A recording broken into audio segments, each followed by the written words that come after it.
আরিফ প্রশ্ন করেছেন বাচ্চার বয়স 8 বছর, ওজন 15 কেজি, কিন্তু দেখতে অনেক ছোট এবং রোগা। এখন আপনি কি করবেন? 8 বছরে 15 কেজি অবশ্যই তার ওজন কম। প্রথমত হলো এই ধরনের বাচ্চাকে অ্যাসেসমেন্ট ছাড়া কোনো কিছু বলা যাবে না। যে 8 বছরের একটা বাচ্চাকে বোঝালে অবশ্যই সে বুঝবে, এবং তার যে ওয়েটটা এটা অনেক আগে থেকেই ফল করা, তার মানে অনেক আগে থেকে তার নিউট্রিশনাল একটা ল্যাকিংস তৈরি হয়েছে। এখন আমরা অনেক সময় বলে থাকি যে প্রোটিন এনার্জি ম্যালনিউট্রিশন। আপনার বাচ্চার প্রপারলি আসলে কোন ম্যালনিউট্রিশনটা তৈরি হয়েছে সেটা দেখতে হবে। শুধুমাত্র প্রোটিন দিলেই যে তার এনার্জি লেভেল বা তার ওয়েট হয়ে যাবে তা কিন্তু না।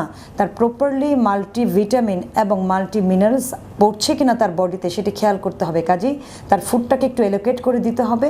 আমি রিকোয়েস্ট করব আপনি কোনো পুষ্টিবিদের শরণাপন্ন হয়ে তার জন্য একটা প্রপার গাইডলাইন নিন, যেন সে বয়স অনুযায়ী যে খাবারটা প্রাপ্য সেটা যেন সে খেতে পারে। কারণ যখনই আপনার বাচ্চাটি টিনেজে চলে যাবে তখন তার ওজনটা আরও ফল করে যাবে এবং সে মোটামুটি 4 থেকে 5 বছরের একটা ল্যাকিংসে পড়ে যাবে। তখন সেই নিউট্রিশন কভার করাটা আপনার জন্য ডিফিকাল্ট হবে। কাজেই আপনি চেষ্টা করবেন যে সে যখন টিনেজে যাবে তার আগেই তার নিউট্রিশনটার ব্যাকআপ দেওয়ার জন্য।